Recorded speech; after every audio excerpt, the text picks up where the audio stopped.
Okay, we're going to do a video now on using a graph to find the unit rate, and I'll review the other ways that we've learned too, so I think it'll be a good video for you. All right, example one, we're just going to go through some examples, and we're going to go through each process of how to do it. Suppose 3 apples cost $4. How would you find the cost of 1 apple using a graph? Okay, so here's some notes to take just to kind of guide you along. Okay, first of all, you want to know that whatever you want as the unit, whatever you want as the one thing, they'll be on the denominator. That is what's on the x-axis. That's the x-axis. Okay, in this case, we want the number of apples. So the number of apples is on the x-axis. We want the cost of 1 apple. Okay, then you can think of it as an ordered pair. Apples would be the x-axis, that'd be first, and then the price. So we have 3 apples for $4. We want to know what 1 apple is going to be, what 1 apple is going to cost. Okay, then you can sketch the graph from the point to 0, 0. Okay, let's take that slowly. Once I get my graph set up, I have the number of apples on the bottom, I have the price on as the y-axis, and then I'm going to go ahead and sketch my 3, 4. I can buy 3 apples for $4. Now on this, it's not going to be exact because we don't have the lines and all that, but when you do it for homework or do it in class, we'll actually have graph paper and it'll be very exact. So that's going to be 3 for 4. That's that dot. What this step is talking about, what this is saying is that go ahead and sketch that line go ahead and draw a line from that point to 0, 0. Because that's going to be the rate all along that. So I can find out how much 1 apple is, how much 2 apple, how much 1.5 apples, whatever I want to find, I can just do it from that line. And then you want to look at the y value where the x is 1. That's how you find the cost of 1. So when it's 1, I see can't really tell it really well, but it's a little bit more than $1. And that's actually going to equal $1.33. Okay, and here I actually worked it out. So I saw $4 for 3 apples. So I want to know how much 1 is, so I divide by 3. And so top dog goes in the house, so 3 into 4 is $1.33. So it really is going to be 1 apple is going to cost $1.33. Okay? Okay, the next example. In this example, we're going to use a graph. It already gives you the graph in this example, so I tried to duplicate it here as best I could. The graph below shows the prices of 3 snack bars. One's an M bar in orange. I kind of color coordinated it. J is going to be the purple one, and S is going to be the pink one. The M bar sells for $1 for 2 ounces. The J bar is $2.98 for 3.5 ounces. The S bar is $3.50 for 4.5 ounces. Okay, we want to use the graph to find these 4 things. Okay, so we're going to really practice this and get a good handle on things. We want to know the price of 3 ounces of an M bar. We want to know the price of ½ an ounce of an S bar. We want to know which has the lowest unit rate. And we want to know the price of 1 ounce of each bar. Okay, lots to do. Let's do the first one. Since it's already graphed, notice how they graphed it. They went ahead and graphed it. My ounces are on the bottom, my price is on the side. And that's usually the way it's going to be, especially when you want to know the cost of one amount of something. So the price will almost always be on the side. So $1 for 2 ounces. So I look for 2, and they have the point at 1, and they went ahead and drew the graph. Okay? The J bar is 3.5 ounces for almost $3. That's where that dot comes from when they do the line. S bar, same thing. 4.5 ounces for $3.50. It's about where it is. All right, so to find the cost of 3 ounces of an M bar, if we had a really accurate graph, I had lines and everything, I could look on 3 here.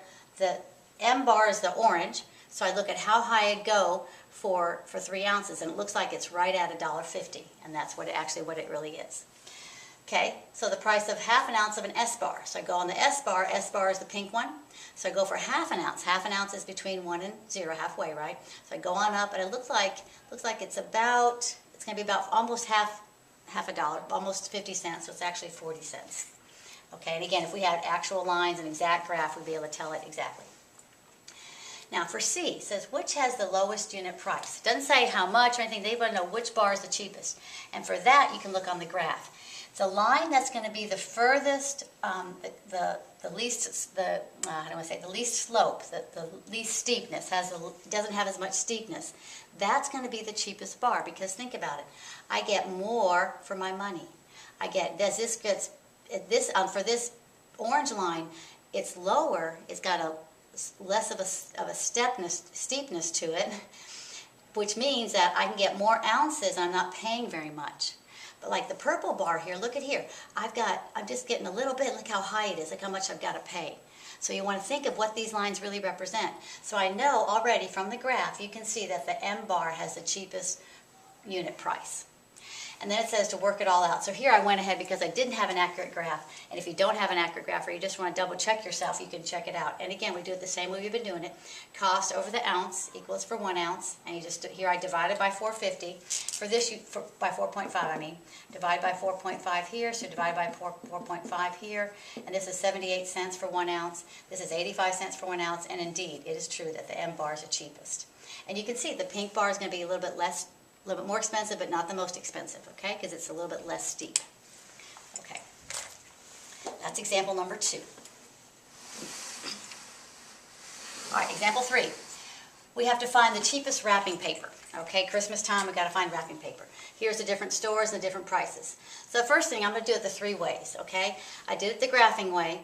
I found that, okay, store C has the least steepness, so it's going to be the cheapest. That's store C. I said, so this one's going to, I think it's going to be this one. Okay? If I checked it the other way using the ratios, I set them all up like we learned in class, and we see here that for 1 ounce, 1 square foot for all these, the store C, again, is the cheapest, okay? And then I did it for a chart.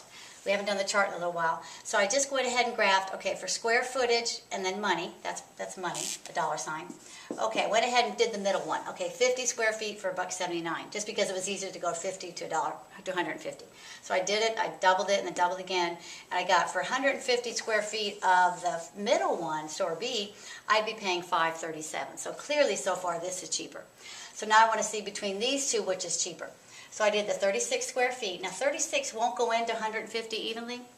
If I multiply it by 4, I get 144. So I went ahead and multiplied the 88 cents by 4, and I already got 352. And that's way more. I'm not even at the total amount yet. I'm already more money. So you can know from that reasoning that store C is the cheapest for that one. Okay. Last one. All right. Alana bought a car on February 1st. If she drives less than 10,000 miles in a year, she'll get a discount from her insurance company. On May 1st, she realized that so far she had driven 2,475 miles. At this rate, will she qualify for that discount? All right, so let's do the different ways of how to figure it out.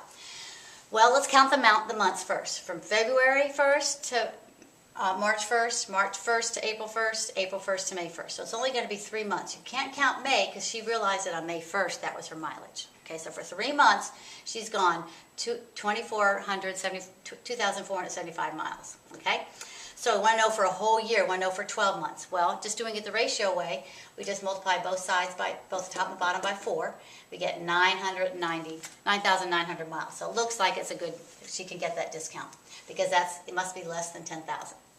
All right, so the chart now, the chart way would go 3, 6, 9, 12. It all goes very, very nicely. So you just double it and then add the 2475 again, then add the 2475, and again you get the 9,900. So it looks like yes. And then this graph was hard for me to do just because I don't have the lines and everything, but if you do it on paper with the actual graph paper, you realize that point, if you draw that, if you drew this, that's what I did. I did this one first. 3 months at, that's not really, probably should be a little bit higher. But anyway, 3 months at 2475. If you draw that line, you realize it'll be right under the point that would be 10,000. Okay? So I hope that makes it a little bit clearer. But it's nice to know we can have 3 different ways to find our different answers.